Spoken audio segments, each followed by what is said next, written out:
Hello, everybody, and welcome to Daily Red Devil for all of your latest Manchester United transfer news and talk. Before we get into today's video, if you are watching the show for the first time, please do subscribe, bottom right hand corner. Make sure you hit the notification bell and give the video a like. We've set a likes target of 1,000 for today's video, so let's make sure we hit that.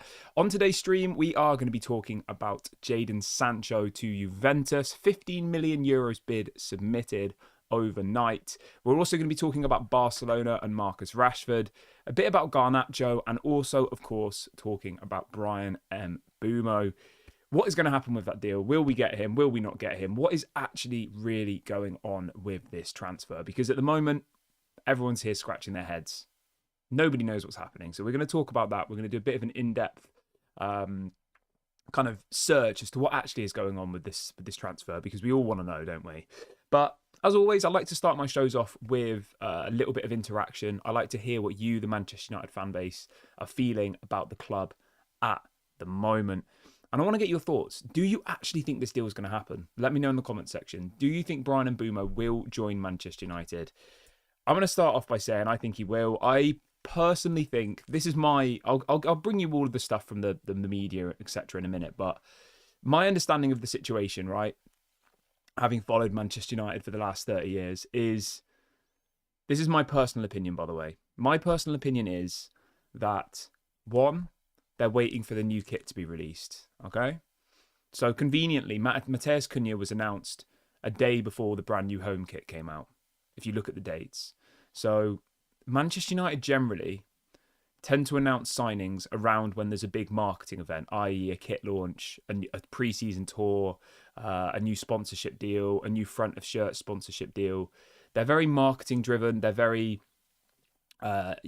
likes driven on social media, followers. Do you see what I'm saying? They're very, opposed to focusing on how can we make sure that Ruben Amorim has the best tools to succeed. They focus on how can we make sure we make the most impact on social media? How can we make sure we sell as many shirts as possible? How can we make sure that the new shirt sponsor gets loads of attention? Stuff like that. And that's proven if you look back over the last 10 years of transfers. Every single time there's a big shirt sponsor, new kit, they always announce a signing around it. And they did the same this year already. They did it around Matheus Cunha. Matheus Cunha was announced, I think a day before the new shirt came out, the home shirt.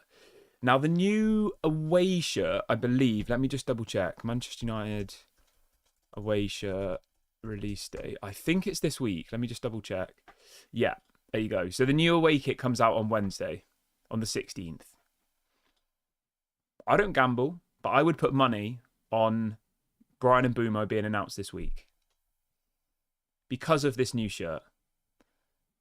They're building up so much hype around this transfer. Imagine when we finally do get the here we go and we see him in the brand new away kit. People are going to be like, I'm going to buy the shirt. The thing is, right, it's... And people might think that I'm being stupid, but only time will tell, all right? This is my personal opinion. This is what I've seen Manchester United do time and time and time again. They drive into the fan base, this frustration, and then suddenly it's like, new kit, new player. Everywhere you look, it's Brian Mbeumo walking around in the new Manchester United shirt. Everyone's like, oh, I might buy it now. You wait. It's very sneaky, and they do it every single year, and they fool us. I don't think they're arguing over 1 or 2 million. They offered, what was the last bid? Let's just double check what the last bid was. Brian Mbeumo bid. So the last bid was...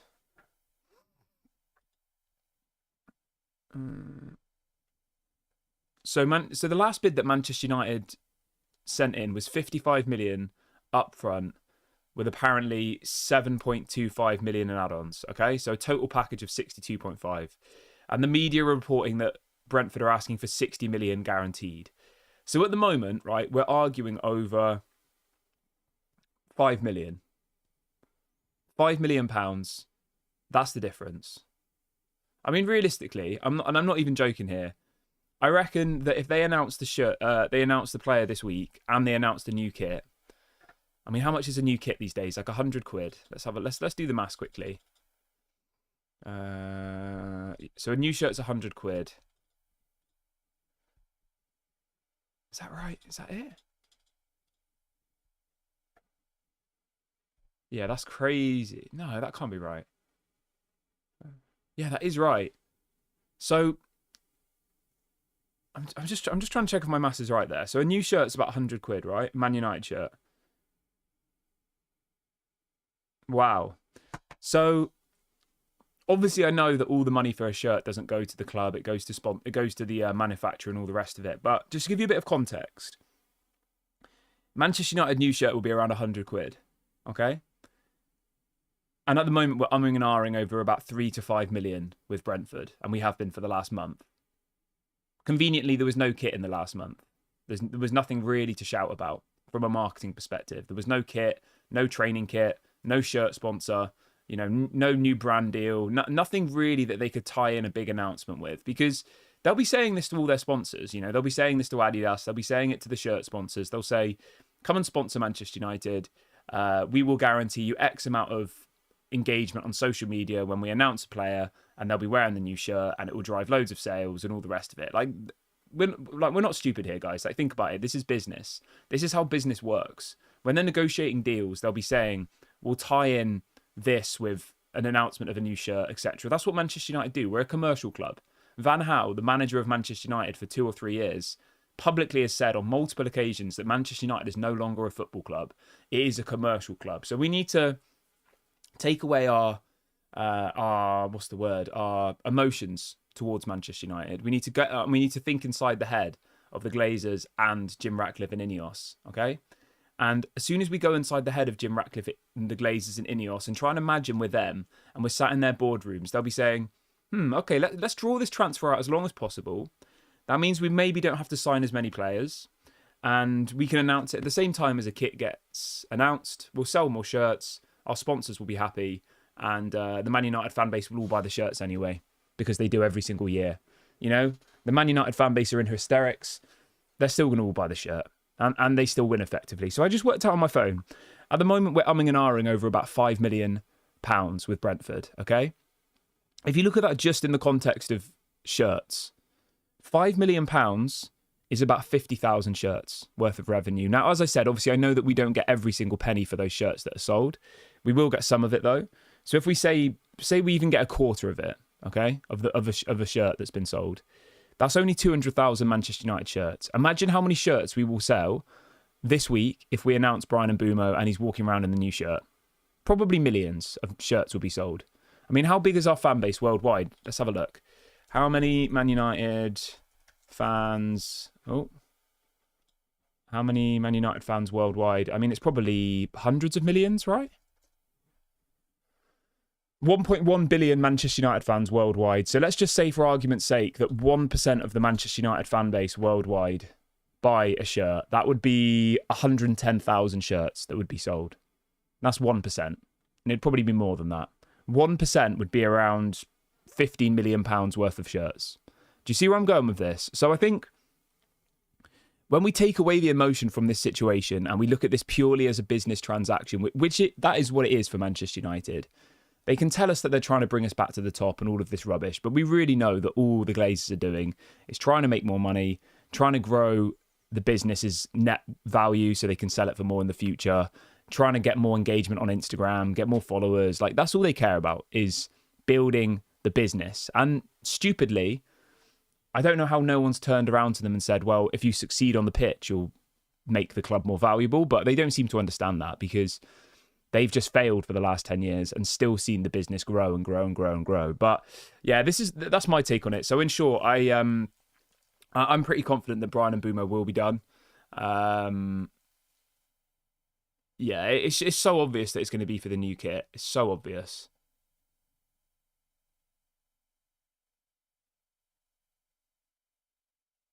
So, but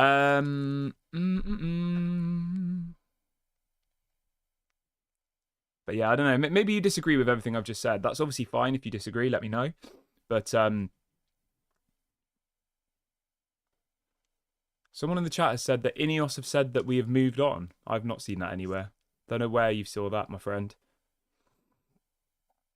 I've seen nothing about Ineos moving on. Somebody says, what's going on with Vlahovic? I've heard nothing about Vlahovic, to be honest. I think all I know about Vlahovic is, well,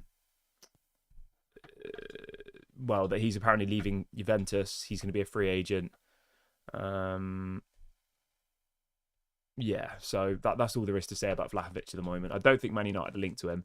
All right, let's move on from there, though. So Brian Mbeumo, I think, will be done this week.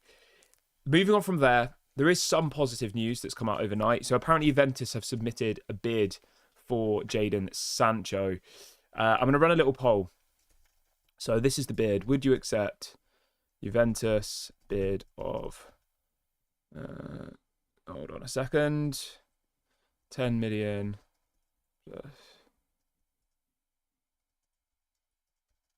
So yeah, Jaden Sancho, little poll set up for you there, guys. The bid is apparently 10 million euros plus 5 million euros in add-ons. I mean, it's a little bit of a joke, isn't it? How we were... Do you know what's mad, right? 12 months ago, we were all sat here and we were all rejoicing that Jaden Sancho had left Manchester United, okay? We were rejoicing that he'd gone to Chelsea. We were saying, what a great deal by Ineos. 25 million. Happy days. We'll take it. Never thought we'd see Jaden Sancho back in the United shirt again. He's gone. Fast forward 12 months. Chelsea have sent him back. The obligation to buy apparently wasn't an obligation to buy and they could get out of it. And now we're on the brink of selling Jaden Sancho for £8.6 million. So we're going to sell him for a quarter of what we were going to get from Chelsea. A quarter. At this point, we just have to get rid of him, you know. There's no real... We don't have an option. The alternative is that he stays. The alternative is that he runs down his contract and he leaves for free in 12 months. And we can't let that happen, to be honest. Because you remember, if we do that, if we let him run down his contract, we'll probably have to pay his wages for the next 12 months. And then... Yeah, we'll have to pay his wages for the next 12 months. Which isn't going to be very good, is it? I'm just working out how much we have left on his... I mean, the only problem with this transfer fee is... I'm just having a look here. It looks like Jaden Sancho's book value in relation to PSR is about 15 million euros. So if we were to sell him for 10, we would actually... That would actually be a loss on our books. I think, for me personally, right, as long as we get his book value back, which is about 15 million, i.e. we don't lose money in relation to PSR, I would just take the money. But I don't think we can... I don't know, it's difficult because you could argue and say, well, either you take the money now or in 12 months he goes for free and you get nothing and you pay his wages probably for 12 months. So it's like there isn't really a winning situation here. I think 10 million euros from Juventus is a joke. Let's be real. That is a joke. Come on. £8.6 million for Jaden Sancho. Yes, he's not very good. I mean, is he not very good? I don't know. I just don't think he has a good attitude. He's not awful. He just never was very good for Manchester United. He was all right for Chelsea. I mean, if Madueke's worth, what was it, 50, 60 million, Jaden Sancho's definitely worth 20, 30 million, I reckon. But again, the problem is his huge wages. The problem with Sancho is not his ability, it's his attitude, it's his mentality, and it's the fact that he wants 250 grand a week when he's not had a good season for like 5 years. You know, he hasn't played well for Manchester United, really, since he joined. The last time he was good was when he was at Dortmund, before he joined Manchester United. So, yeah, that's kind of the problem that we have there as well, is that... yeah, I mean, 10 million euros is laughable, I agree. But what option do we have at this stage? We don't, is the answer. We have no option. Well, the option is we keep him, he runs down his contract, and he leaves for free. But yeah, I do agree it is a joke. It is a complete joke. Okay, let's move on from there. Let's talk about Barcelona and Marcus Rashford then. So this one's coming out from Sky Sports Germany. This is coming out from Florian Plettenberg, I think it was, this morning. Let me just find the story for you guys. Where is it? Yes, Sky Sports Germany, Florian Plettenberg. He is reporting this morning that Manchester United is... Sorry, Manchester United? What am I talking about? Marcus Rashford is now the clear #1 target for Barcelona, and they are now prepared to go all in for his signature, with talks now ongoing between Manchester United and Barcelona. I mean, how many times have we heard this? What does all in mean? That they want to take him on loan and us pay his salary? I don't know. I don't really know how to comment on this. What does all in mean? I mean, all in to me is them paying 40 million for him and giving him his 300 grand a week. That's going all in for him. All in is not offering to loan him for 12 months with us paying half his salary. But that, in reality, that's probably what's going to happen. So, I don't know.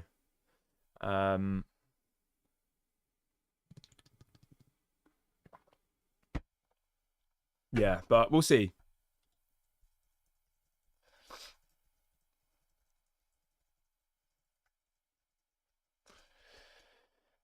I just want both of these players out. Sancho.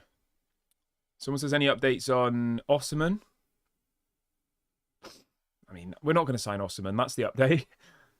Yeah, we're not going to sign Osimhen, I don't think. I mean, God knows what's going on with the striker. Gyökeres is going to Arsenal. Sesko, who knows? I honestly have no idea what's going on with the striker. We'll probably end up... I know what will happen, right? We'll probably wait until the end of the window and then sign Dominic Calvert-Lewin, I reckon. And be like, oh, there wasn't anybody else available on the market. You know, this is who we went for.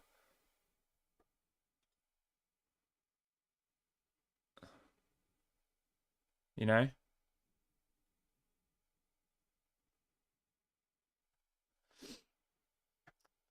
But yeah, so I don't know, is the honest answer. But what else have we got? Why can't we do deals like Brighton do? What do Vivell and Wilcox actually do? I mean, it's a good point. I saw what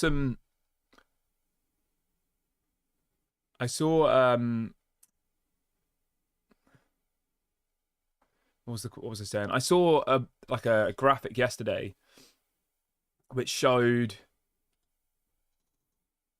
all of the players that Sunderland had bought.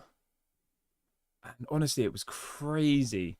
If you have a look at who Sunderland have bought this summer, they've spent over 100 million. They've bought like 7 or 8 players. Like, they've bought some crazy, crazy players, Sunderland. And we've signed 1. Right, anyway, I'm going to wrap the video up. I've got my sneeze coming. Thank you very much for watching today's video, guys. I am about to sneeze. Please do make sure to like and comment before you leave. I'll speak to you all later. I'm about to sneeze. Goodbye.